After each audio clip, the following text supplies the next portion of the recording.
morning. Good morning. How are you today? I'm doing well. That's good. I'm Pat Michael. I'm a volunteer with the Middletown Historical Society, and I'm here with Keith Schneider, who's our videographer, and we're in the Appoquinimink Community Library here in Middletown, Delaware. What the Historical Society is attempting to do is to document the history of Middletown based on your memories and experiences from the 1900s through today. So we're hoping that you will be comfortable and tell your stories, tell us your memories, and hopefully that will then inform others who come after us what the history of Middletown was like. So we'll get started. What is your full name, and do you have a nickname? My full name is William Robert Saunders. Nickname is Bill, which I prefer rather than Billy. Okay. And when and where were you born? I was born in Middletown, area called Hamtown, which is at the south of Lake Street. Well, I should say the East Lake Street, I think is it called. Its original name is Daletown, and I was born there in 1943.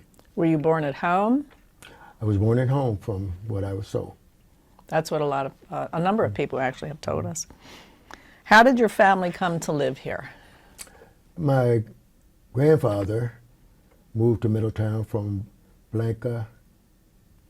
He called Blanca, Delaware, or Blanca, Maryland, but it was Blanca Church on Downs Chapel Road on the west side of Dover, out near 301.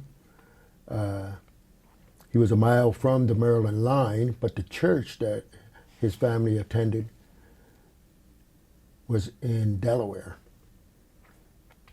He moved to Middletown at the age of 15 to be close to his cousin, Oscar Todd, who also lived who was probably one of the original members in the Hamtown area. I don't know how old that area is. And were there other family members in the area when your family moved here? Well, as I said, Oscar was living there. My grandfather was 15. He was born, I think, around 1863. And at the age of 15, he moved to Middletown. 1863 would have been right before the Civil War? Before it ended, right? Around there. Mm-hmm. And he was here at that time? He had already moved here? Your cousin was here? My cousin, I'm not sure. Okay. I don't know the difference in their ages, but I know he was 15, and Oscar had moved probably 3 to 4 years ahead of him, from what I was told, and that made him comfortable coming to Middletown. Okay. The house that you grew up in, tell us what it was like. Did it have electricity? Did it have running water? Where was it, etc.? The house I grew up in was, it had electricity, but it had no indoor plumbing. We heated by wood stove, and we cooked by wood stove until I was probably 11 years old. And we converted to coal oil and had a tank outside. But my mother she kept wanting to get rid of the big stove that my dad had put in the home, which had like 8 burners. And an area to the left of the stove, you could keep your food warm. You had an oven. And on the back, you had a tank where you could fill with water and get hot water. But we had to bring the water from my grandfather's house, which was 3 or 4 homes north, south of us, going toward the Lois R. Redding School, or at that time it was PS 120C. And our boys had to take turns with the wagon to bring the water down. We didn't go to bed at night unless you filled the water bucket, to have water, fresh water to drink and cook. and wash. We used, as I said, we could draw it off of the back of the stove. What is your earliest childhood memory? Good or bad? My earliest childhood memory would probably be when I started school, or while I was in school, or going to school, which that was your place of recreation and meeting friends. So that's, I remember as an early, after I turned 8 or 9, we had a little garden, and my dad would lay out for us to pull the weeds out of the garden. And I could remember we couldn't go to play with other kids unless we had that done by the time he got home. So that's my early. And my cousin down the street, we played, had a good time playing together. What kind of games did you play, now that you mentioned playing? We played like shooting marbles. We played soldier, cowboys, and going in the woods just to explore, we called it. We always called ourselves pioneers, so we want to go to areas of the woods, make our mark in the trees, that so whoever came behind us would know we'd been there. That sounds like a fun childhood. Mm-hmm. What was your favorite thing to do for fun, like go to the movies, go to the beach, something else? Well, our favorite thing, I can't say we could go to the movie after we turned 11 or 12. And that there was, the beach wasn't a thing for us to do during that time. It wasn't, on Rehoboth we had an area that they called the Crow's Nest. It was separated. So a lot of African Americans didn't go to the beach. We had there were some African American beaches down south, but I was too small. I just heard of those in the past, Rosedale Beach and in Maryland, Carl's Beach, that were predominantly African American. But for my family, the big thing was to go to Summit, which we call the Buck Summit Bridge, where the old drawbridge was on what you call 896 now. Not 896, 71, I think they call it now. To go to my grandmother's house, and they lived right off of the bank of the canal. It was a black community there. My grandfather and his family, his brothers, my uncles, and a couple people. This is on your way to Kirkwood. And then we had, one of my brothers was actually born in Kirkwood. So that's north of the canal then? That's north of the canal, correct. That's north of the canal. But we had a lot of fun going into the mountains, what we call the mountains. It was just the bank of the canal. And by the time we were, in our teens, our uncles were coming home from the war, and prior to them, not a lot of them, but a couple of them lived in my grandmother's home, and they had shotguns, so we could go hunting up in the mountains, into the banks. And at that time, we were like 13 or 14 years old, but young men during that time were not only given a lot of responsibility, but they grew up fast. Did you have family chores? You mentioned picking the weeds out of the garden. Did you have any other family chores, and what were they? Yeah, we in the part of Hamtown where we live, and I don't know if I mentioned Daletown. I might use that back and forth, Daletown, Hamtown. But in Hamtown, most of the families raised chickens.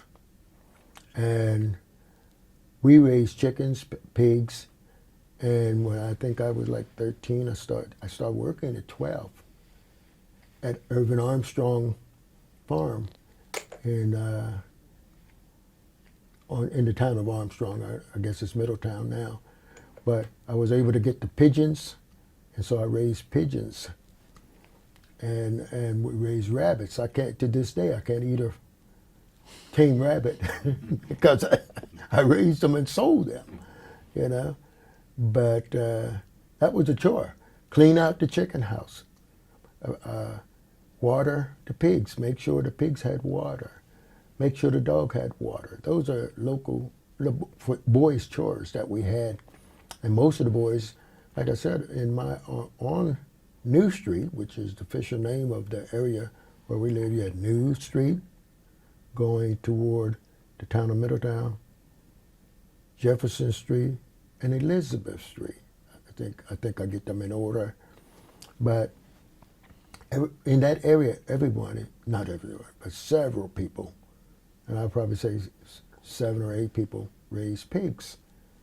But it was only a few of us that raised chickens. And that was a For staple. food? For food. Yeah. That was a staple. My mother, she had to cook on that stove. So in the summertime, she cooked in the evening on Saturday for Sunday dinner. And she would go out with us in the afternoon on a Saturday and point out which one of those hens that weren't providing enough eggs. And that's the one we made chicken and dumplings out of, you know. But it was, those were the basic chores that you had.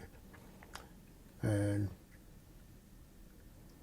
I think most of the young men, there were family chores, but there were a lot of us that had, or a lot of young men in that area that found other odd jobs to do for your neighbors that would give you a little bit of money to go to the store to get some candy, you know. Our neighbor next door to us, my brother Ernest, which was right behind, not just behind me, but that lady, she took him and she got him time to pull the weeds in the spring because her husband turned the ground over to put the garden in. He worked for her, and he knew. I'm getting off track to your question, but I want to tell you this: when we you soak your big lima beans overnight to let them so you could cook them. My brother Rock would see them soaking, and he knew that was dinner for tomorrow. So he'd tell Miss Esther, he called her Mom Esther. I'll be over tomorrow for dinner because he didn't want to eat the beans. But anyway, that's off the. I hope you can cut that part out. No, that's fine. That's fine. That's what makes this rich. What was school like for you as a child? What were your best and worst subjects? And where did you attend school in high school and college if you went? Okay. I started at the first grade at PS 120C. And PS 120C was a wooden structure of 6 classrooms starting at Mount Calvary Baptist Church or at where the fence line is to Reading today. And it went toward the car wash. There were 6 classes, and I think I left there after 6. But at some point, and I can't tell you the date, there was 4 more classes going from Lake Street, from East Lake to West Lake Street. And that gave us a 10th grade school, which I know you know the PS 120C was it was like the hub or the, what do you call it, like a Southern Newcastle County central school for all of the one-room schools. There was several. In Odessa, a one-room school. Townsend had one. Mount Pleasant had one. Armstrong had one. Now, explain to us what the C means in that. C means was designated the colored school. PS 120C was 120 colored school. And I have some information at home with all of the different schools that were in our local area and throughout the state of Delaware. For example, Howard High School, Bancroft, Absalom Jones in Wilmington. I know the numbers, and I was very shocked to see the one in Mount Pleasant and they were 1 through 3, and then they were large enough to have 3 classes. But the one in Townsend, I think some of them had 1 through 6. You know, but that's what the CU designator was. So once you got to 6th grade, then which school did you go to? When they were building the new Lewis L. Redding School, and when they tore down the old wooden school, first 6 grades, actually it was 10, they tore all 10 down, but they kept the bungalow. We called it the bungalow. It was actually the Rhodes house, the Rhodes family. It was a big building, home that was large enough to have the 5th grade on the bottom and 6th grade on the top. We had to go up steps to get to the 6th grade. And we were upset with the kids from Townsend and Mount Pleasant that had the chance to go into the new school before the Middletown guys that were born and raised there had a chance. But that's when the new school was built, 1 through 12. And if you can, as you can see, the second level of the old school, Reading High School, was elementary. And so when they closed all of those small one-room schools, the kids from Iron Hill and Glasgow had to come to Middletown to get their first 10 years. And I think they came from the 6, maybe, I'm not sure. But I know we call them bus kids. They were bussed in from northern part of southern part of St. George's all the way to Glasgow.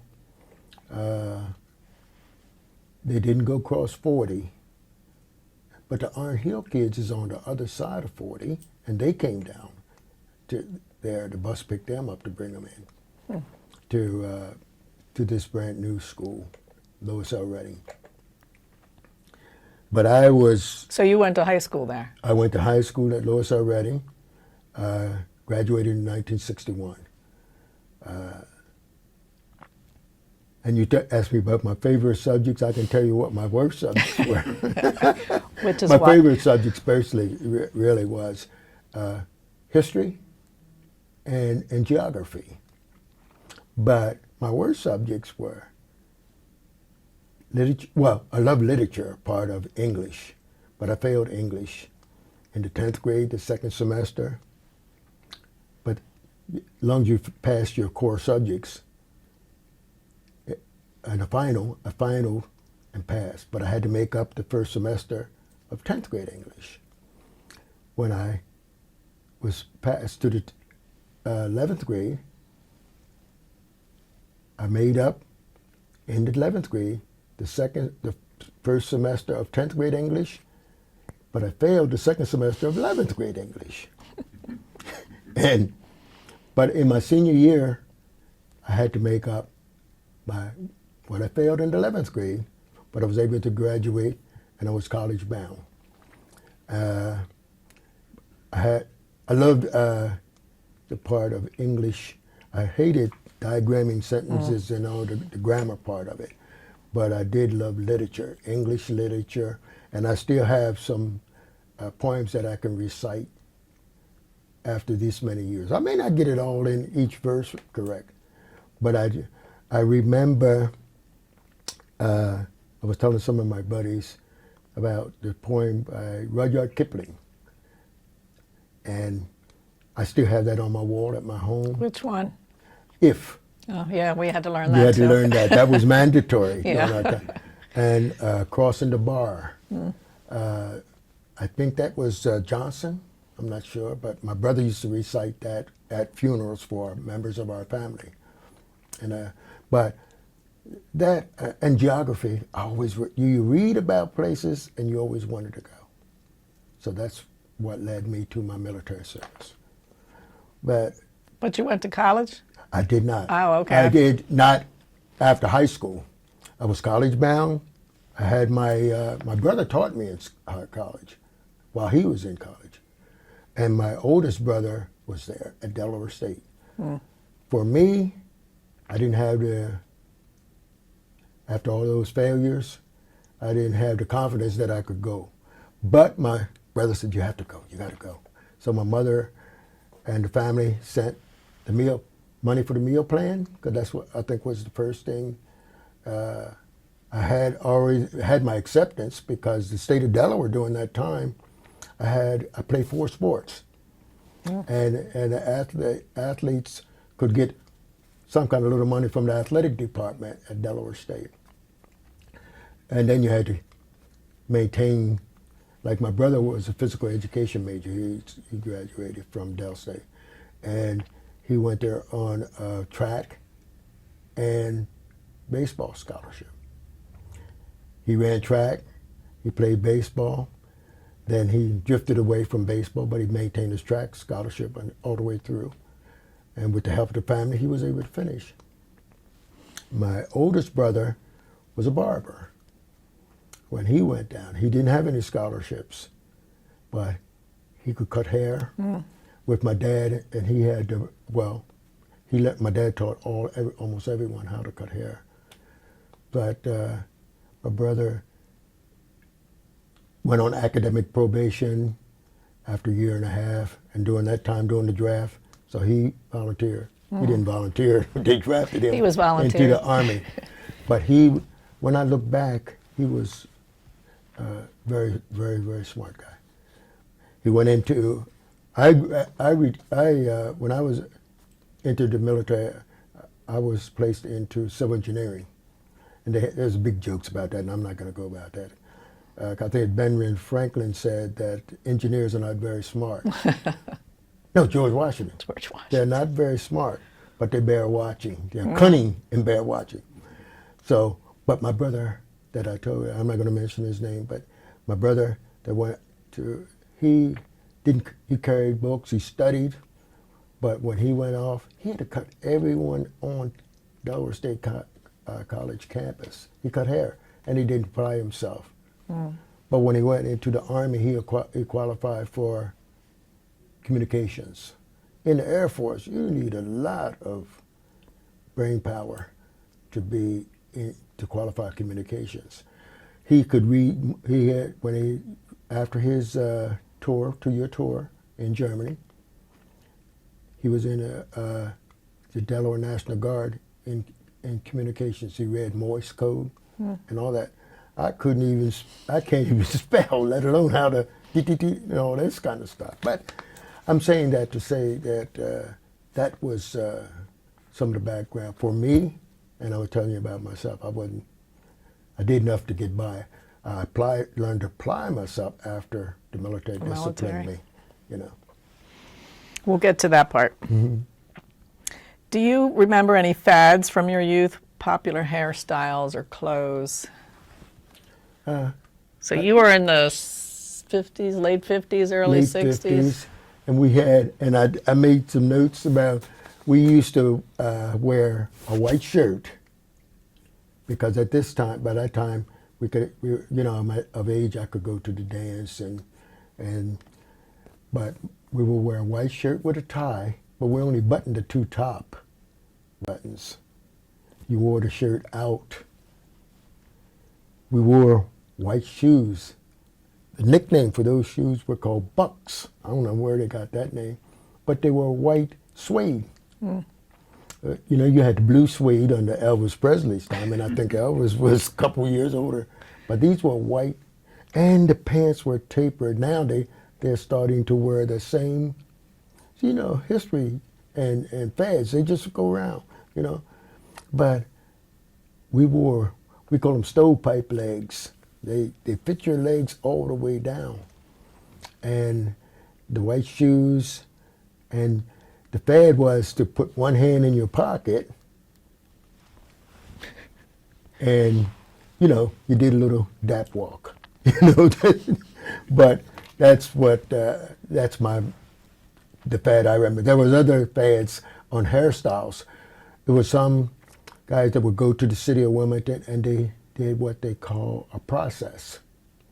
They would have their hair straightened like you saw James Brown when he was young, but there was also a fad, a hairstyle I couldn't wear because you can see I'm bald and my dad family bald right in here, but they outline, and that's back now. You outline your hair all the way around, you know, but those are the ones that I can remember. I didn't participate in maybe the dress fads, but in the hairstyles, you know, my dad cut when he thought you needed it. You know, you didn't go in there, asked him, were you paid after you started to work, you know. Yeah. What were your favorite songs and music? Oh, man. When you were growing up? You know, I didn't, when I say favorite songs, I remember we used to go, when I was a teenager, we went to see like James Brown, Fast Domino. We used to go to a place down in Chestertown called the Charlie Graves place. It was a disco place for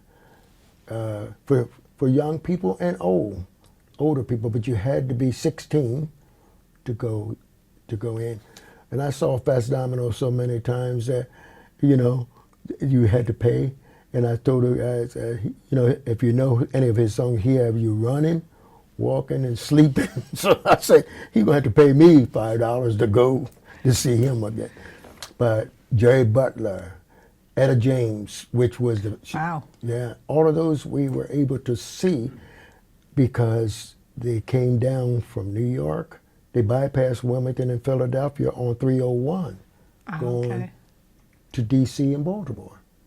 They called that at the time the Chitlin Circuit. And all the famous, I would say, we didn't call it rhythm and blues then. I don't know what they called it. It was just, you know, the black music artists. That's what they did. I'm impressed that you saw Etta James. Yeah. I mean, more than once. Wow. Yes, more than once. Do you have any of her records? No. Oh. When I went into the service, I went into jazz. I have some old jazz records at home. But I didn't buy records. We would go to, on Lake Street, we had a teenage place, and you could put in and I don't know if Tham or somebody told you about the shop, and you put your nickel in the jukebox. And was it called a piccolo? Piccolo, yeah, jukebox or piccolo, yeah.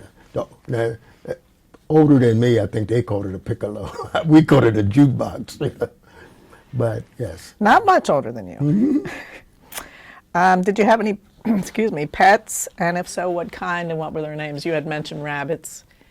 Oh, we had a dog, Bruce, and we had a cat named Bobby. But we allowed the cat into the house. That kept the mice away, you know, but we didn't.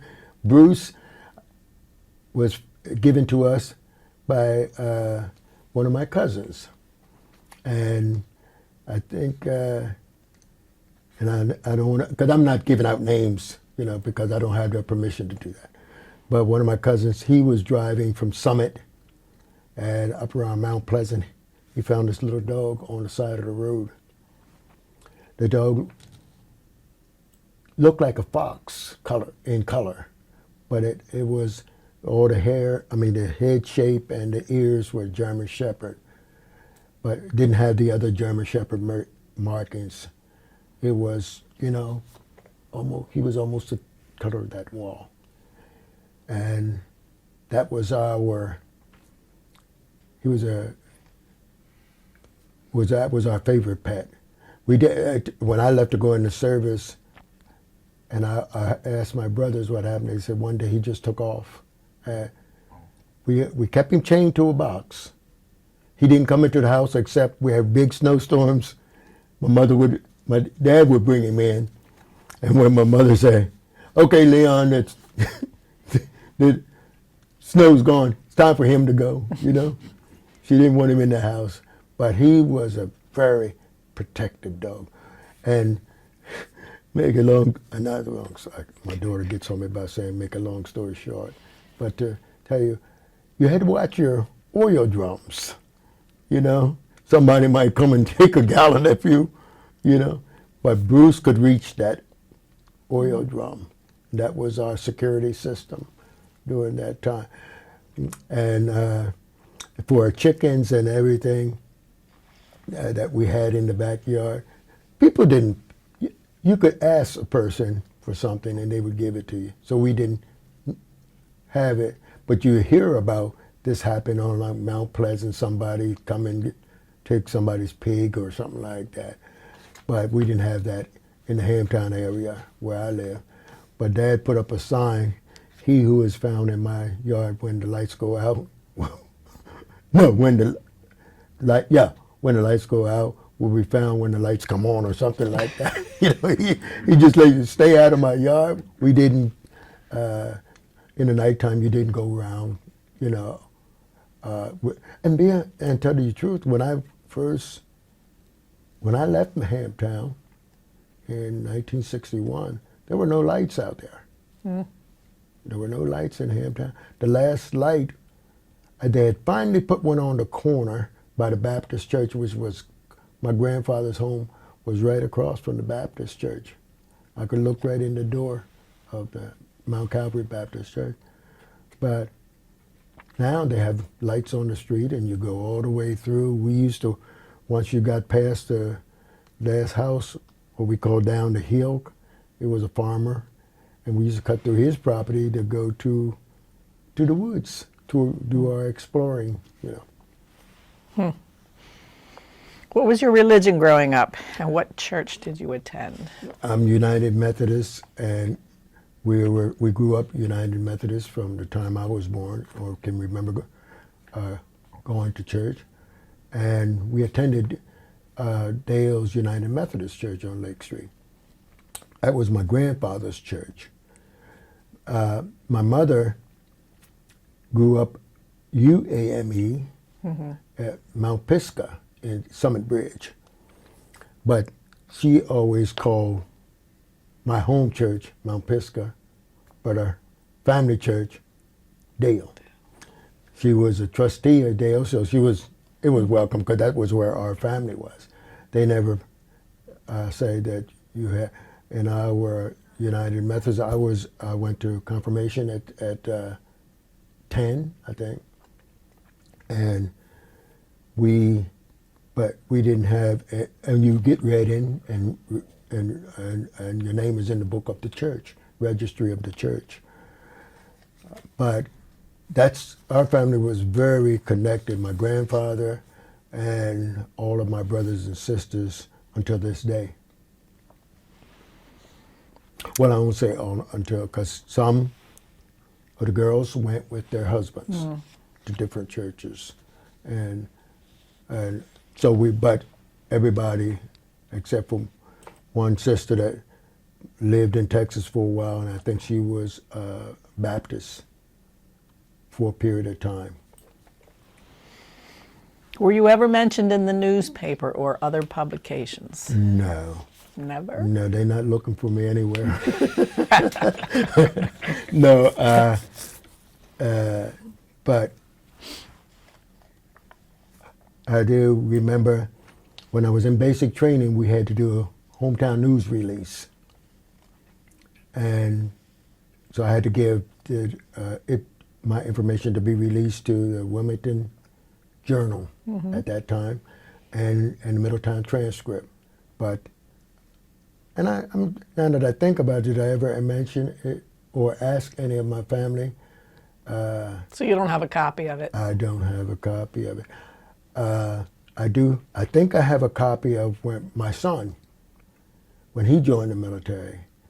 And since we moved, he grew up in the military and moved around. And I think the news release went to the Middletown Transcript. And I'm pretty sure, because I think I have a copy of that at home. But other than that, I didn't. Yeah. The Historical Society might have a copy of it. They have a library of the transcript articles. Who were your friends when you were growing up? My friends were all of the young men, boys my age. My closest friend at that time was my cousin, first cousin, my uncle's son, baby son, that lived down the street from me. And he and I, we could go around and around sometime, but we always had our arms around each other's necks skipping to school. You know, we were that close. But then there were other guys in that area, the Marvel boys, Doug Waters, and I said I wasn't going to name names, but I think most of the people know those. If this is going, I don't know how far it's going to be circulated, but Winfield Marvel and I were classmates. Doug Waters and I started a school at the same time. My cousin Julius Saunders, and those were the ones that primarily Randolph Waters, which is a little older. But we all grew up in that Hamptown area, the Henrys, Warner Henry, and all those, and Dallas. And all these, the ones that are still living, we still maintain a close relationship. We have a group that meet the second Thursday, well, you know that, when we have breakfast, just to talk about the things that we experienced during the time we were growing up and the friendships that we had. That's good for you. Mm. What world events had the most impact on you while you were growing up, and did any of them personally affect your family? I thought about that when I read one of the questions that may be asked, and I think the most world event that bothered me was when or not bothered me, but affected me, was when I read, or it was explained to us in school, why we were doing those atomic bomb drills. And it was explained to us how many people were killed during that time by one bomb. That affected me. And when I talked to a lot of my friends, it affected them too, because during World War II, you mean? That was right. Well, it was at the Korean War. We were in school. Oh, okay. But then when you're in school, you still had these drills. Mm-hmm. You had fire drills, but we had to get up under the desks for the bomb drills. In the old 120C, we had these big old windows, but we had a big old pole that had to pull the blinds down and stuff like that. Long poles to pull the blinds down or to raise the windows, but you used the same to pull the blind down. But you had to get up under your desk. So, but that, and then after the other event was when I read The Jet and saw the killing of Emmett Till. That really affected us, and we had a lot of conversations. By that time, I think my brother was in school, and either in college or in high school, and we were discussing it around the house, and then we get lectures, just like we do now. You're not like you do now, but I remember 5 or 6 years ago when my daughter and I and my grandson were talking about what to do if you're stopped by the police, how you should act, how you should carry yourself, things like that, and with people who are in authority. So those are the two things that affected me more than anything, I think. Okay. How were holidays, birthdays, Christmas, Easter, whatever you celebrated in your family, how did you celebrate them, and were there family traditions around those? We celebrated, from a large family, I remember my dad used to say, "Somebody has a birthday," because there were so many of us. But we didn't do a lot of giving, parties. And the tradition was Thanksgiving, and in all of my grandmother's kids had to bring their children at some time during the week at Christmas to her house. And she had our special Christmas presents. And the special Christmas present for us and my cousins that lived in Odessa, she would have two sugar-coated donuts and homemade root beer. That was our Christmas present, But then we had a big dinner, because and my uncle used to tease us. He said, Edna, which my mother, I didn't tell you the names of my mother and father, said Edna would come when everybody was supposed to bring potluck. Edna would come with a little pan, and when she leave, every time we would be trying to pack, save that for Edna. My grandmother took care of us, 13 of us, I won't say all at the same time. We were at home all at the same time. But she took care of making sure that my mother. So the tradition with holidays, how we didn't look at special holidays. Easter, yes. Easter, we all had to learn through the church. We had to learn what we call an Easter piece or a recital. Children's Day was at the church. Everything during my time and growing up was centered around the church, because that was the only outlet that we had, or activity that we could say that we could participate in freely. And so we went to church, and if you went to the dance when you were 11 or 12, 12 years old was when I could first go. At 12 years old, I could go to the movie. I had a certain time I had to be home. I had to be out of uptown, what they call. And my mother said, when that movie lets out, you come straight home. You don't stop on Was that a family requirement, or was it a town requirement? It was a town requirement, but it was not overtly spoken. But you knew, you were told through other grapevines, So you went straight from the theater. You walked over to Anderson Street, you might go straight down Anderson Street, or you walk all the way down the lake and then straight down. We try to go down the lake, but if you stop at the shop, which was the little place that young people could dance, then you had to be into the house the time our mother told us. So no, our traditions were just like almost everyone else who did it, but like Easter, Thanksgiving, Christmas, those are special times, special family time. Okay. How is the world different today from what it was like when you were a child? When I think about that, I think that somewhere along the line, we don't really hold our children to the standards that I was brought up under. We allow them to tell us what they want to do. We also give them more than requiring them to earn it.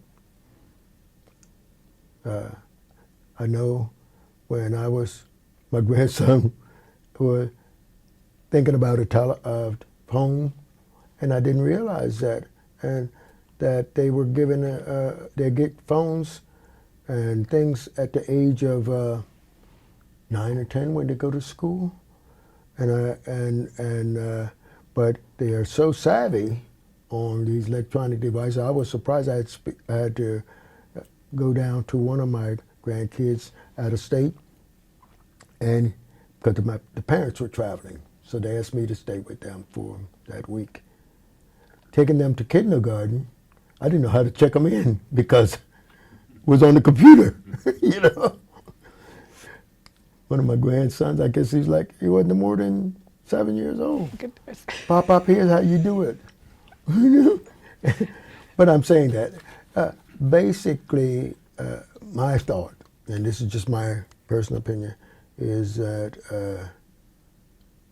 we're the family values, I don't say they deteriorated, I don't want to say that, but I don't think that the parents feel comfortable trying to use the disciplines that they were disciplined under, and then they passed it down, you know. And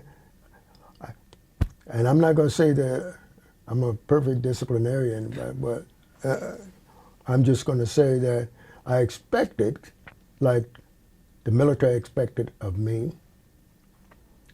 to obey, and that's what I expected of my kids. They know that. And now, today they're grown, and I don't try to interfere, and I don't try to make suggestions to them because they're much smarter than I am, you know. But my parents, when I was growing up, they told us what to do. When you couldn't do that, you know, it's time for you to go someplace else. Find someplace else, you know. You know, you can't have two cooks in the kitchen. You can't have but one man in the house. I heard my dad say, you know. But I'm sorry. Go ahead. The next question. What do you know about your family surname? I did some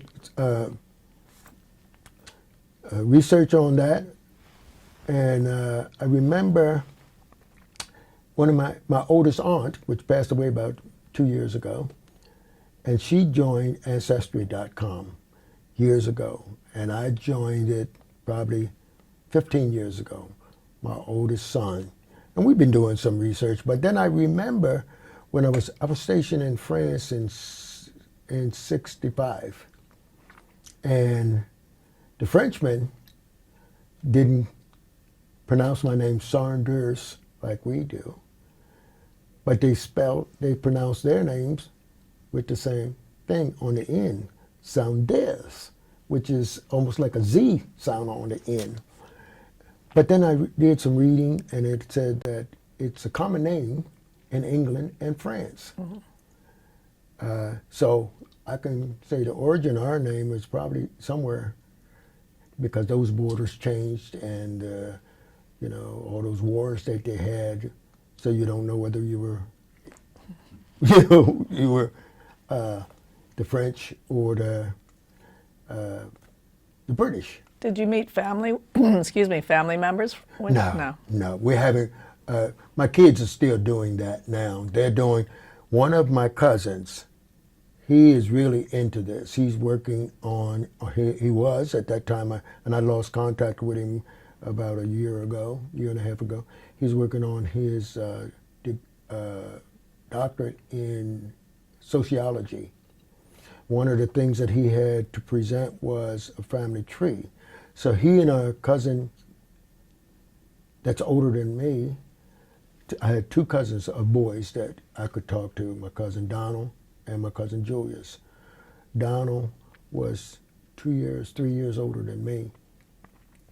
We met at the Legends up in Newcastle, you know, with a restaurant there.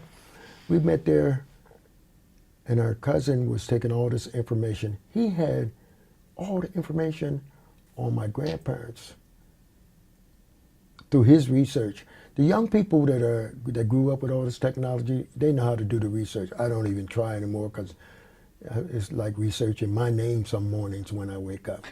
But he had, and now I'm able to find some of the information on my mother's side, which he had done some of it, and my aunt aunt that passed away, we knew some names, and then I have a 86-year-old aunt, which is my mother's baby sister, And she said, I don't remember much of this because she was, I don't know how many years younger than my mother, you know? And she said, they didn't talk to me about that kind of stuff. But I was able to find some of the, well, I haven't, be honest with you, the real research. A lot of the information I have about the Middletown and Hamptown area is the history. I used to love to talk to the older people. And it's a lady that I used to talk to. She's passed away now. And she would talk to me and tell me stories about my dad because they grew up together. And her husband and all of them, even some of them were my school teachers who were close friends of my dad. You know, a lot of the teachers during that time came right from this local area that taught us. Is there a naming tradition in your family, such as always giving the firstborn son the name of the same name as the paternal grandfather?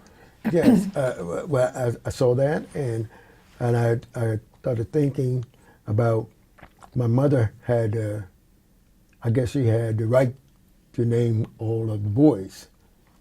The boys, my oldest brother was named, his first name was my grandfather's middle name. And his first name, initially, his first name, he had his, when he turned 16, he got permission to change his name because his first name was Spencer Thomas, and he had it reversed to Thomas Spencer because I guess, I don't know, he was 16 or 17, he wanted it my grandfather's name. Now, when my second oldest brother, he's named the junior. I'm the third boy. And I didn't know who I was named after. I thought I was named after one of my uncles, which, like all the rest of my brothers below me, were named after my brother. Ernest, Clarence, James. All of those were named after my grandmother's brothers or cousins or something, you know. And I was in charge of the Dale Cemetery, and I saw this stone that said William and Agnes Cale. I mean, Cale, yeah. Or no, I'm sorry, Davis, because they're on there. But when I looked at it, I asked my aunt who was living. I said, "Who's that?" She said, "That's your great grandparents." Mm-hmm. Now, for all these years, I was 47 or 48. I said, "Mom didn't think much of me." James is named after her baby brother, James. Clarence is named after my uncle, Elwood. Clarence Elwood. Rock, we call him Rock. His name was Ernest. That was my mother's brother. And then there's Lou.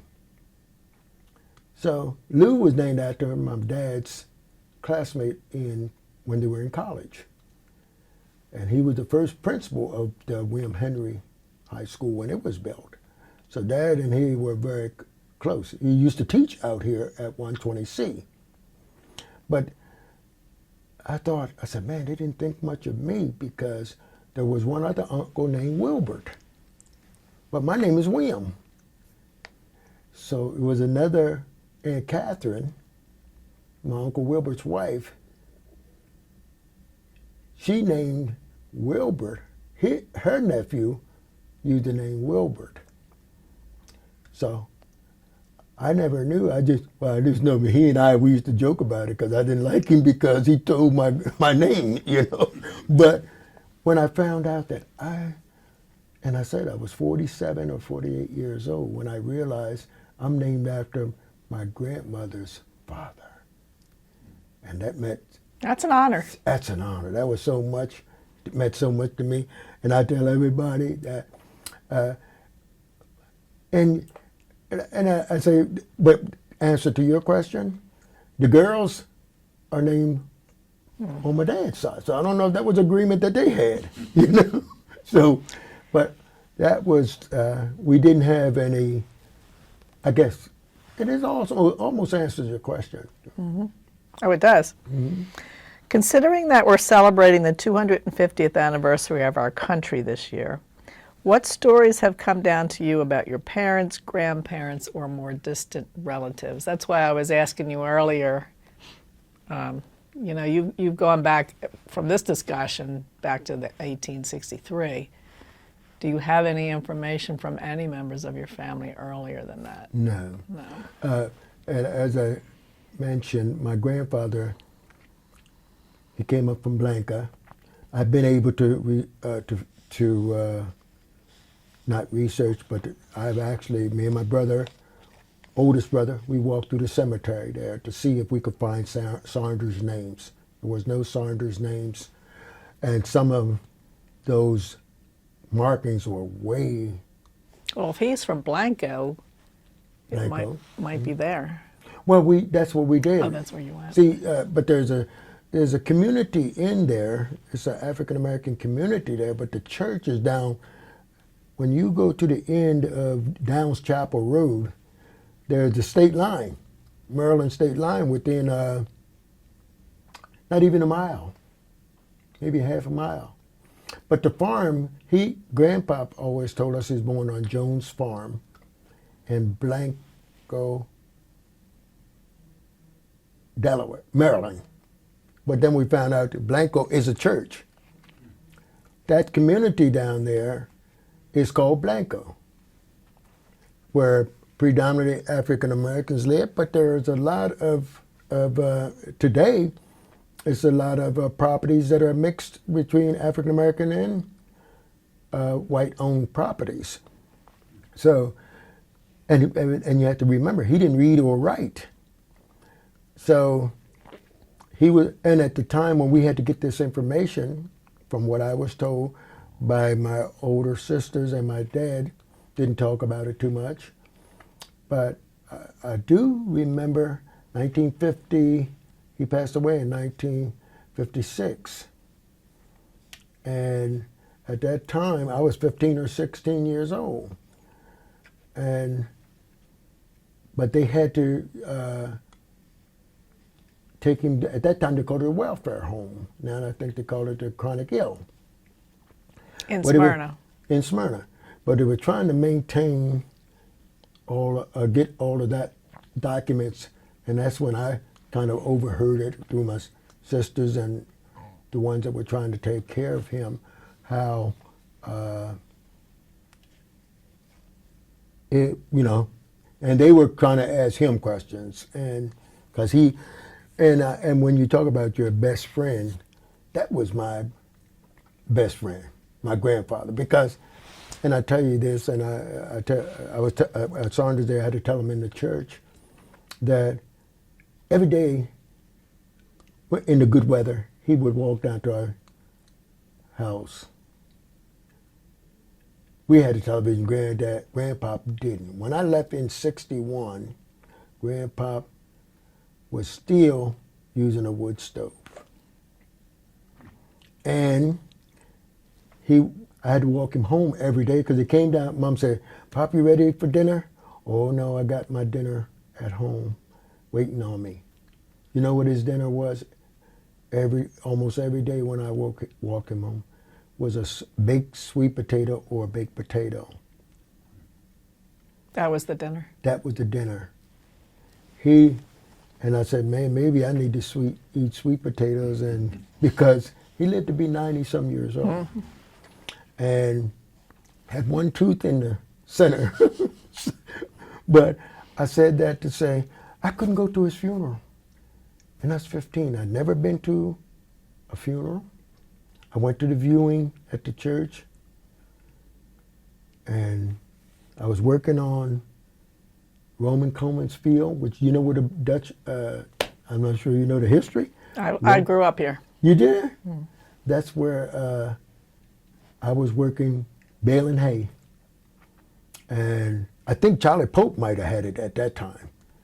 But when I they were putting him in the cemetery. I was on the back of the hay wagon. But I never forget when it was my dad's father. And I kept moving around slowly instead of getting ready for church, for the funeral service. And my mom said, boy, get ready, get ready. And then my dad said, Mom, don't you see the boy doesn't want to go? Can't go. Oh, yeah. He said, if he can't go, don't make him. Because I was hurt. I'm going to be honest with you. But my dad understood. I never went to another funeral until my dad passed. He passed, well, I was married and I couldn't get back because I was in the military. We had kids. And my grandmother passed. And that was in '72. My dad died before she did. But, you know, I say, I didn't realize it was my relationship with my grandfather, not the fear of dead people. Mm-hmm. You know, it was my relationship, and that was why. And I got a stack of obituaries, and I don't miss funerals. I got to miss one this coming week of one of my members of the MOT choir. On the 17th, they'll have his funeral at Dale, but I can't be there. I'm on my way to Florida. But I said that to say that when you ask your best friend, I didn't look forward to it. Be honest with you, because I said they could have swapped one of my other brothers, but I was the older of the 5 that were remaining at home during that time. There was only 5 boys at home at that time when I was in my teens. But my grandfather walked with a cane, but he had the strength to bend down and pick up cigarette butts, and and he smoked a pipe and put them in this pouch that he carried. And so when I come home from school, or he would be out in front of his house because everybody had to go past his house going down the street. And my dad said, son, go up to, you remember Riggins? Mm-hmm. Go up to Riggins and get Pop a tin of tobacco. He's up there picking up doggone cigarette butts again. But he walk out in the yard, and we laughed. Me and my brothers laughed. Grandpa's vision's not that good, but the chickens we kept them in the chicken yard, but they had to run of the yard too sometimes. They get out. And so Grandpa out there picking up everything. He don't know what he's picking up. The chickens and him fighting over. He might be smoking chicken stuff, you know what I mean? Are there any stories about famous or infamous relatives in your family? Yes. Well, when I say famous and infamous, I have to, because I'm always patting my brother Clarence on the back. Clarence was in the first 5 to integrate Middletown High School. He also led the state in scoring. Football? In football. He was 2nd or 3rd in the sprinting, in the track. He was an outstanding baseball. He played baseball for Middletown High as well. And he and Mary Branner, I think were in the, Branner might have been one class ahead of, I think they were in the same class. But Clarence is now in the African American Sports Hall of Fame for Delaware. And, but he was, when I was stationed in, I think in Germany, Clarence was stationed in the Pacific. He replaced me in Vietnam. And then he went to Korea. He made the all-Korean baseball team to come back, and he was playing baseball in a tournament at McGuire in New Jersey. But that's the athlete that he was. So he was a famous one. He was the famous one, and we all talk about that. Who was the best athlete in the family and all that, and my daughter and I, she was wanted to remind me of how many 3-pointers she made when she was at Caesar Rodney, and my brother Lou, he played for Middletown High. My brother Rock was All-State for Middletown High. So our family, and I'm not gonna, because I have long arms and I don't want to do that, pat myself on the back. But I did tell you at Reading, I played 4 sports: football, basketball, baseball, and ran track. I captained 4 of those sports, 3 of those sports because the track team didn't have a captain. But I captained the baseball team, the football team, and the basketball team, even the little short guy. But Howard Smith, one of my closest friends after we grew up in high school, he was All-State for Reading. And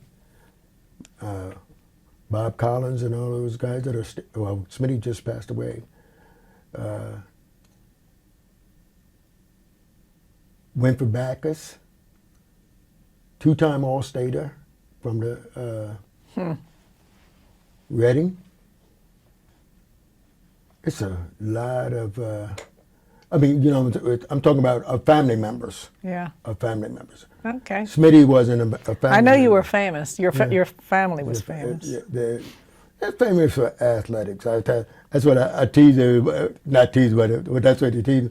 But it's a lot of brain power in that group too, Are there any special heirlooms, photos, Bibles, or other memorabilia that have been passed down in your family? No, our family Bible, I don't know what happened to it. I do know that I do have a couple pictures of one. Our family was so large, and it goes back to when I was young, and my sister and all the girls, they took them separate.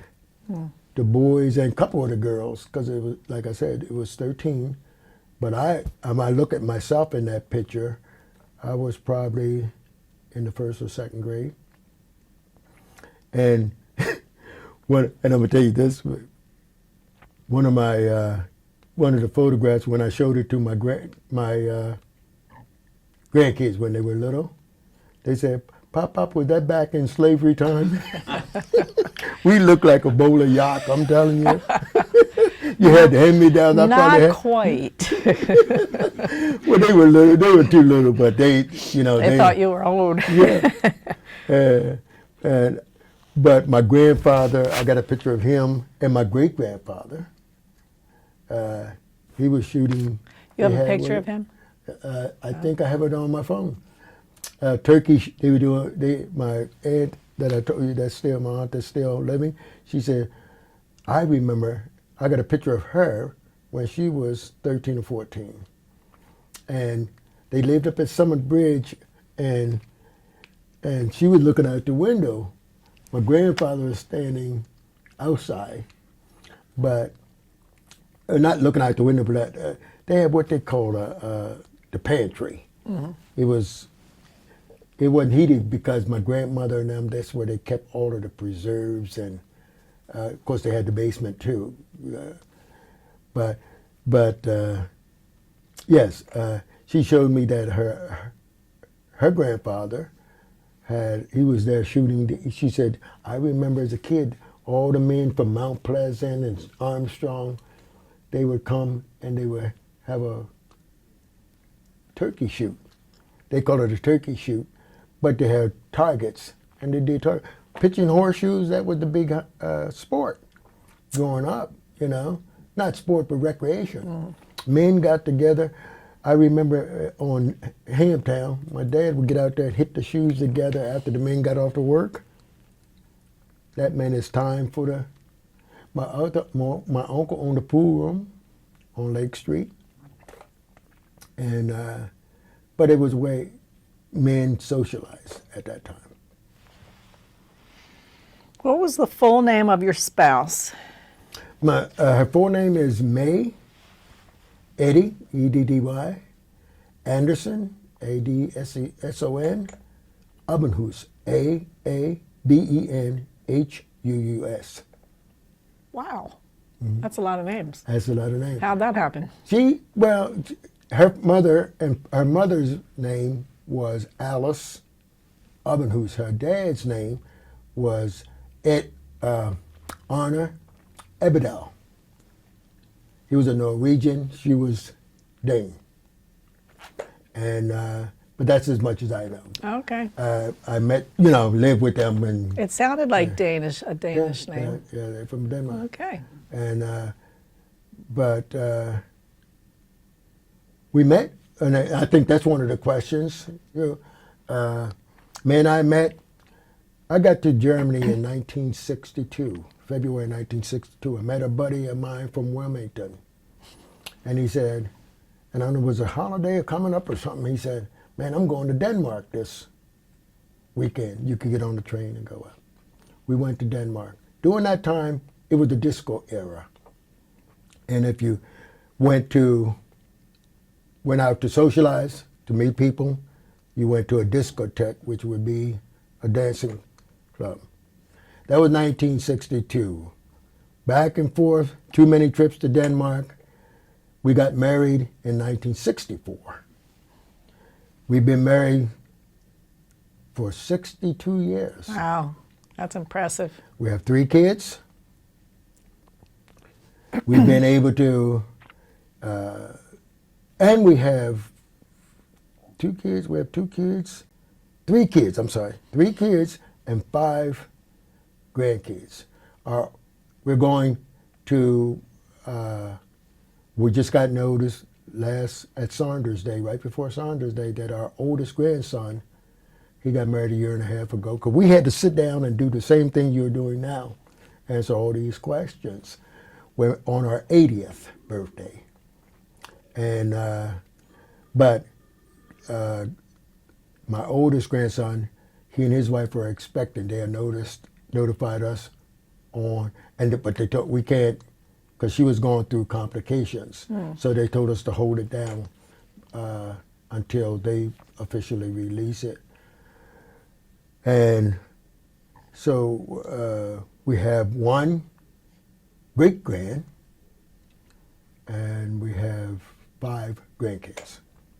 Okay. So we're expecting our 2nd great-grand, and the wedding that we're going to now is my daughter's husband's son, and they live in Miami. But I always try, because I'm an encourager, and I believe. And I made a quote the other day that, because I was doing a character reference for a friend of mine, and I said, and I grew up in some tumultuous times. And when I say grew up, because, being married early and looking at the world situation, especially what people expected of you, but weren't willing to live under the same rules they expect you to be under. So I always tell the young people, I said, don't let anyone shape your life. See, I think there was No Man is an Island. There was I don't know if that was a movie or something that I just heard, but I do know that you can live on an island as long as the 2 people are compatible to each other. Don't worry about what the rest of the world is thinking about you. But my dad always say, don't ever say, I don't care what people think about me. He said, because if you do that, you don't think much about yourself. And I always thought that you put your best impression is what I'm trying to say. Mm-hmm. Yeah. I had to tell some guys over the years, hey, I don't I don't care. And I said that. I said, but please leave me alone. If you do that, everything's okay. I don't have to speak to you. You don't have to speak to me. You know? But my wife and I, we came back to Delaware. After being in the military? After being in the How many years were you in the military? 28 years. And you traveled all over the... All over. And she came with you? And she came, well, except for Vietnam. I couldn't take her to Vietnam. She was here in Delaware. And we couldn't find a place to rent here in Middletown. And we came to Middletown in 1968. And when we came to Middletown, we lived with my brother who lived on Catherine Street, and my sister-in-law. Both of them are passed. But for the year I was in Vietnam, then I came back and went right back to the place. We bought our first home in New Mexico in 1971, right after I left from Vietnam. And we ended up going back to the same base.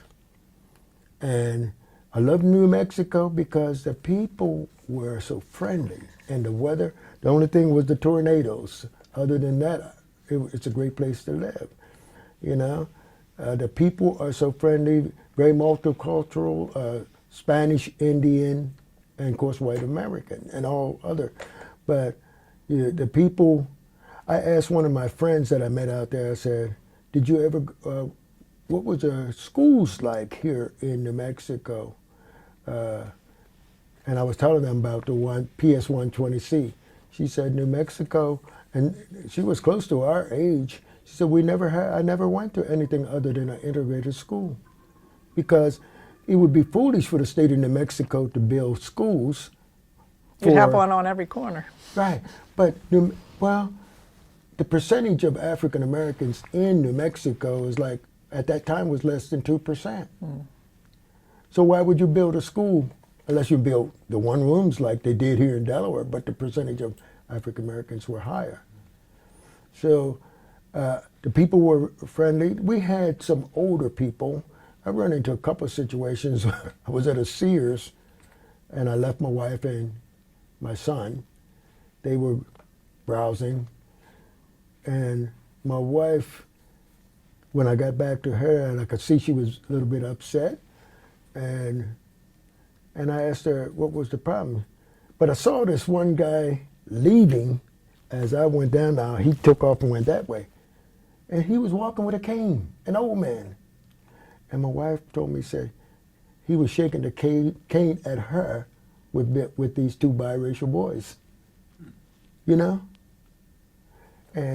But we always came, we always, her and I, we believe that, you know, you leave us alone, we'll be okay. All I just don't want you to be a barrier to me being able to work, provide for my family. That's the main thing. But we, the military, and the people and the places where I was stationed in Tampa, Florida for 3 years, California for 3 years, 10 years in Europe, 18 years, I'm sorry, 18 years in Europe. Germany, France, Turkey, England, and Holland. And I found that the majority of the, you know, problems that I think that we encountered were right here. And Florida was, Tampa, Florida was great. I like that, you know, and Clearwater, St. Petersburg. We used to go in and out of there, New Mexico. And be honest with you, didn't encounter hardly any problems within the United States in the country, the states where we were stationed. Some idiots sometimes that we run into in the military, but I made a lot of great friends. I used to, you know, we can stereotype people, and sometimes you say, well, that guy's from the South, I can't trust him, when I was growing up. And I remember one time, it was a guy from Louisiana, and I get running off, but he and I became so close. We had, at that time we were waiting to go into our single or we call them rooms, but they had you in an open bay where you had like 18 guys in a bay. You had a foot locker and a wall locker. But he was telling me that in Louisiana he had never been close to any, didn't go to school, hadn't gone to school with any African Americans until he went into the service. And then he and I became so close that sometimes, we go down to the Airmen's Club, and I always had a pretty good wardrobe. But I look around, he come in the club, he got my clothes on. But we never, because I guess I offered it to him, but I never complained about it. But he was great, and I had one buddy from Pittsburgh, Bodner, he was, and he and I, we went to Germany together. Sullenberger, he was from Pennsylvania. Sullenberger spoke fluent German. He ended up marrying the Burgermeister's daughter for a little town close to us. His wife's name was Ushi. When I left to go to Turkey, because I met my wife and then I had to go to Turkey. I was there for 6 months and I come back. That's when I got married, right? So when I came back, Sullenberger had gotten out of the service, and he stayed right there on Ramstein Air Base where he had married Ushi. Until I met him and I said, Sullenberger, I didn't get the chance to give you guys a wedding gift. I brought him a wedding gift. I've been back over there a couple of times. He still works in the post office over in Germany. He's my age now, so he's not working, I'm sure.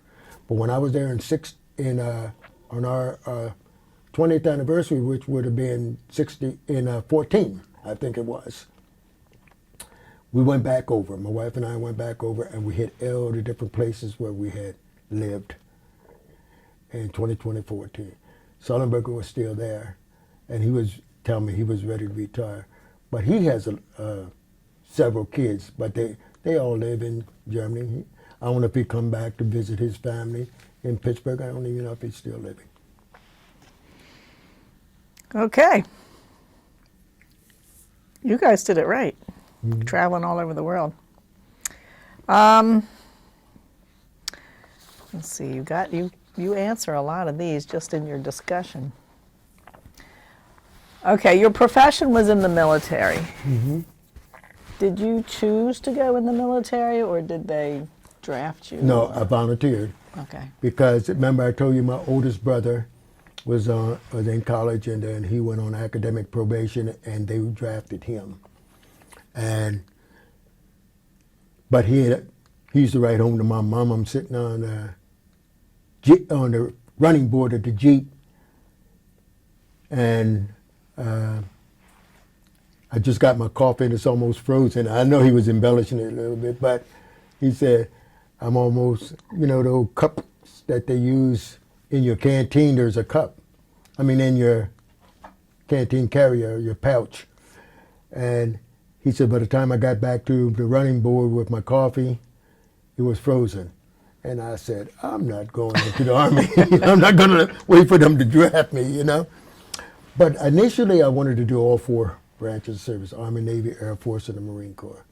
But I didn't make it past the Air Force. But no, I didn't. And I got rambling. I forgot your original question. Did you join up, or did they draft no. you? I volunteered. So what did you do? I started out as a bricklayer in civil engineering. We had civil engineering. Civil engineers were small in Europe because we had so many local nationals that were employed in the early 60s, because remember, that's only 16 years after the war. So in order for still under the Reconstruction, a lot of the trades in civil engineering were done. We supervised and made sure that they actually trained us, to be honest with you, because at the time when I joined, we didn't even have a tech school for bricklayers. heavy equipment operators, grounds maintenance. That's what I started. I stayed there in that AFSC, which was Air Force Specialty Code. I stayed there until I was, I think maybe 10 years in there, and I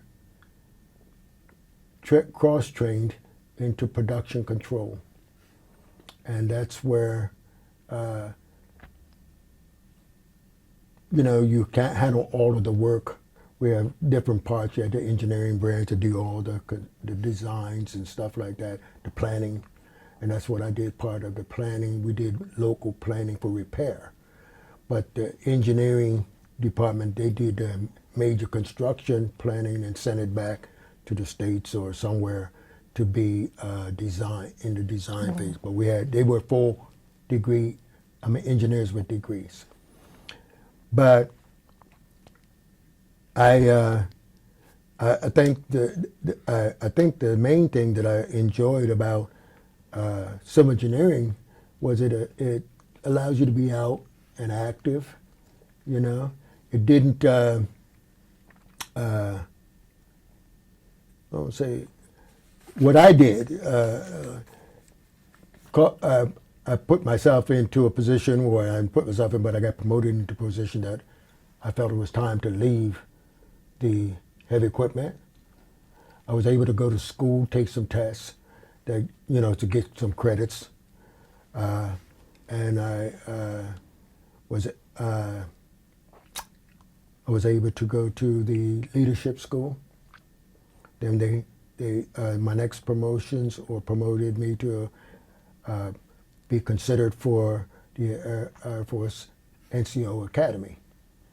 And of course, after you finish that, and you get performance reports, and I was able to complete the Senior NCO Academy. These were where I was able to get my transcript updated, because in your performance report it asks you what have you done to improve yourself, your education off duty and on duty. So I could go to the education when I was stationed in Tampa, University of South Florida. Oh, okay. I was stationed in New Mexico. I went to leadership school, but when I went to the NCO Academy, it was in Austin, Texas. The instructors came from the University of Texas. So when the courses that we were taking in psychology, or they weren't trying to give us a degree, but they were trying to give us how to work with people and lead. Mm-hmm. But you get a credit or half a credit or whatever, which goes into your transcript, into your resume, your transcript. So that's where I could go to I have some courses and never sit in the classroom. University of Maryland Global Campus allows us to, and University of Maryland, University of Eastern New Mexico, some credits there. The thing that you are able to do, all of these they go into your military transcript. So when I finished, I was able to go to school here after I retired to take advantage of some of my VA benefits. Did you earn a degree? Pardon? Did you earn a degree? No. I think I'm almost, I forget how many, if I'd gone for half a semester or semester at Del State, like one of my senior enlisted advisor, he was ROTC NCO at one of the major schools here in Delaware. He went full time, but I had a daughter that was graduated from Cedar Rodney, so I went directly to work to make sure. And she left school with, actually graduated with no student debt because we paid for that. And I said, if I'd gone, maybe I could have got. I went to battery plant, and I made good money there.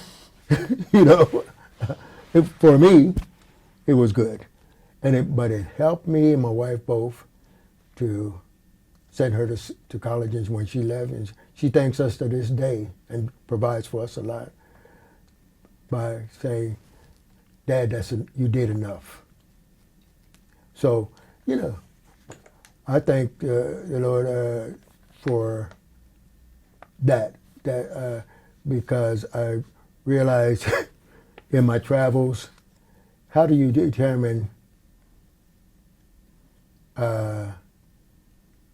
what is important, the degree or what you're able to do to help others? All of that. Mm-hmm. Okay, now the hard questions. How has the recent development in Middletown affected the area, in your estimation? I've been living in Dover for 35 years. So, but I do, my family is here, and and most of the activities I'm involved in here. I think the hardest thing for the local people to adapt to is the traditions that people bring with them from their area. But I think the town of Middletown is I would have moved back here when my wife and I had thought about, because we're empty nesters, and I had problems with my legs going up and down the stairs. We have a Cape Cod, and I was looking for a rancher. You can't find a rancher in this area. They did have some in Cricklewood, but families are not getting rid of those because at some point everybody's going to get old, and you don't want to go up and down the steps. Had I thought about that when I was young, when we were looking for a home. But anyway, I don't. The only thing typically what I see are there's friendly people in Middletown, much different than what it was when we came in '68. And my cousin told my wife, if I see you walking up and down uptown, that's what we called it, and you got a bag of groceries, I had to walk past you and I don't know you. But we did have one incident on Anderson Street. Somebody, because it used to be some houses there that had screen, and my kids and some of my nieces that were their age, and they were like maybe, I'm trying to figure, they couldn't be like maybe 9 or 10, and somebody hollered out behind the screen, derogatory terms to them. But other than that, I don't think that Middletown has come a long way, should I say it that way. And you have to remember, Middletown was never overtly prejudiced like other places you could go. It was not like that. And it was partly because your parents told you where to go, what to do, and when to do it. Be home after the movie theater closed because you have no business. All the stores are closed, And one of the other things that I notice about the community is changing, and we have a lot of people that move in from different areas. A lot of them don't have the same traditions. And I'm not going to say, because I think values is hard to judge. But traditions is, for example, if I see you coming in the door and you got something, I can open the door. If I walk by you and I had this really thing about the African American. When I was a kid, if I went to Wilmington, I didn't know anybody other than my cousins that lived in the city and my aunt. But when you walked past an African American, you nodded of respect and recognition. It was that same way in Middletown years ago. People that you knew, you didn't know them You know, we knew the Mr. Biddle and his wife and his daughter. We knew them by sight. When we saw them and they saw you, no matter where and what time. I mean, back in the day, because he was an insurance man. He knew everybody. He went from house to house. And Little League, the kids knew each other through Little League. So I'm saying now you don't see that in Middletown. People, and I'm talking about, I'm mainly speaking of African Americans that have moved into the area. They walk past you like you're a ghost. And I speak to a lot of my friends when we're, but there are some in our group that I meet with that are from out, and they joined that group because they want to know how this town was. And they want to, because they're all retired men, and they moved in from out of state, and they said, man, this is just what I needed, just what I wanted, you know? So, no, the town of Middletown, I don't have any derogatory things to say about it. Well, that's good. Yeah. You were just talking about this one. How has the community changed? What do you want people to know the most about yourself, your family, their business, etc.? Well, the most is that, and as I mentioned at the very beginning, we're a very God-fearing family. We're not perfect. We never have tried to be. We just grew up through the church and tried to practice our faith on a daily basis, because, no, I ain't gonna quote any scriptures because I probably would get it wrong, but I do know that we're never gonna be perfect. There's only one perfect person that God created.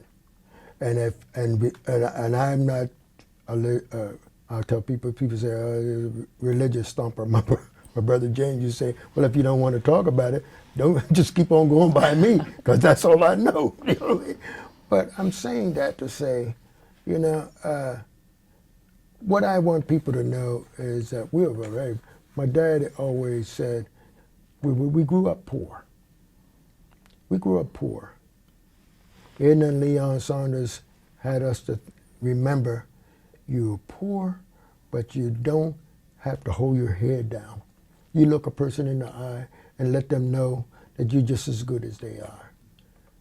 And if I started and telling you from, I had one of my most worshipful grandmasters, a good person, that told me this one time, a long time ago. He said, never forget from whence you came.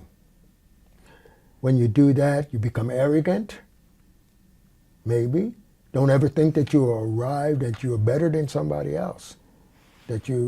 So I could go on and tell you what Leon and Edna Saunders started out with. And when I go back to that, then I got to say Harvey and Emma Cale. They were my grandparents. I can't go back like other families in this area and tell you that they related to the, what is it, the DAR? Mm-hmm. You know, I can't do that. That's not our fault. And don't get me, I don't feel, I want to say slighted, I don't feel less than any, because I'm a proud person. And my dad taught us be like that. But if I start citing from, and you look, the race, what the Bible says, the race is not given to the swift, but those who can endure to the end. We've come a long way as a people and as a Saunders family, from a grandfather that couldn't read to several PhDs. And I can tell you just of my own, I got 4 grandkids, right? I said 4. 5 grandkids. 2 are still in the military. 1 is in med school now. The other one is an Physicist. No, he has a degree in aeronautical engineer, and he has a master's in astronautical engineering. 2 engineers' sons, and a daughter that has her degree in advertising and marketing and been in banking with 3 major companies, and I ain't going to name them. This is May Saunders and Bill Saunders. You know, on the other side, my sisters, my oldest sisters, the first 2 valedictorians were African Americans out of Middletown High. They came from my sister, my oldest sister.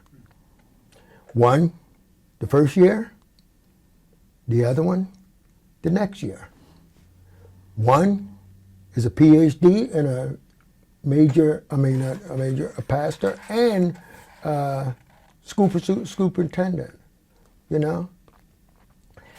Nephews, and, you know, I couldn't even tell you all of them. You know, first I gave you, but I can tell you that when we look back, nurses, doctors, Leon and Edna Saunders instilled in their children education. And be honest with you, none of those 13 ever went to jail. None of them, and I don't think any of them went to court. You know I haven't, but I was going. I can't speak for, you know, because we have a broad. But I know this, that if we continue and what we do as a family, I had the document I'll show you afterwards. We continue to make sure they says a family that prays together stays together. And we continue to. Yesterday, me and my nephew, we found out yesterday morning that one of my nephews is in the hospital in Wilmington. I had to come to Lewis right here. We had a alumni meeting, and he and I were both in that meeting, and he said, and I asked him if he saw it. He said, no, I didn't see it. They have a family text. It's called a cousin's text. I don't want it. They allow me to be on it because I don't reply on it because I'm not a cousin. But he didn't see it because he was involved in some other things. But when I told him about it, he said, I got to go pick up my kids to make sure that they get home from school. Then he called his wife and said, can you get them before you go to work? He said, because I'm going with Uncle Bill to see my nephew or my cousin in the hospital. So that's we are very... That's a family to be proud of. Yeah, it's a very tight family. And like I say, we owe it all because I told them when we did, I'm sorry. I'm sorry. When I told when I did this in church, and they always give me a part, because my dad started 50-some years ago, in the 50s, Saunders Day at Dale's United Methodist Church. And I told him, I said, no, my dad wasn't perfect. He always told us, don't do as I do, you do as I say do. He did not play that. You know, he didn't play that you talk back, and neither did my mother. And I'm laughing because when, you know, they call it sucking your teeth like that. And my mother, my sisters, and I can remember my sister Ethel is 2 years older than me, when they would do that when she was talking to them or gave them a chore that they didn't want to do. She would like nothing had happened, and she'd sneak around behind them and pow, right in the mouth. And say, and nowadays she'd be in Gander Hill or somewhere. You know, that's the problem. Okay, go ahead. Okay, last one. What do you want people to remember the most about Middletown? the town of the Middletown. town of Middletown. Well, if I look at this as, because there's not too much more room for expansion, but if I was to think about this, to tell people about the people that I grew up with and the people of Middletown, I don't think that you could find a better place to live. I'm saying I don't know all the families. I do know there's other local towns around that you don't feel comfortable in. I fit in going through, but I feel comfortable, very comfortable. But I'm not only speaking of Middletown, I'm speaking of the state of Delaware. Delaware has changed a lot over the last, when I'm saying more than 50 years. Because I worked at Rehoboth. I didn't tell you that. I worked at Rehoboth at 15 years old. And you couldn't eat in the restaurant in Rehoboth when I was working. But I could go there. I always felt the other guys that were working in the kitchen. I worked in the kitchen, and I was supposed to be a dishwasher. But I always changed my clothes because my dad always told us to look present. We had school clothes, and we had Sunday clothes, and we had regular clothes at home. When you come home from school, you got out of your school clothes. You go shoot marbles in your long pants. They may have a hole in their knees from bending, slipping on your knees. But I said that to say, when I used to go to Rehoboth, the guys I worked with, they weren't as concerned about that as I was. So I always put my apron all the way around my neck. They would put it down here. So if you're working, lining up the dishwasher trays to go through the dishwasher, stuff splash on you. During the busy time, especially around 4th of July or in the evening on the weekend, the head maitre d', he would come and say, I need somebody to help bust these tables. And he looked over at me and said, Bill, come on. From then on, that was the other guys, they've been working there 2 years. But he called me because I tried to keep myself neat. Because you can't go out helping the waitresses to looking with splattered food all on you. I took that apron off. I had pants. I didn't, when I went to work the next day, I didn't wear the same thing I wore the day before. Didn't have that much to go down there when I went down to Rehoboth. But I knew we lived in the motel, and I learned how to wash my stuff, because we did these things at home, and you learn, because the thing about it is the outward appearance is not always the best way to judge a person, but you always try to make the best outward appearance.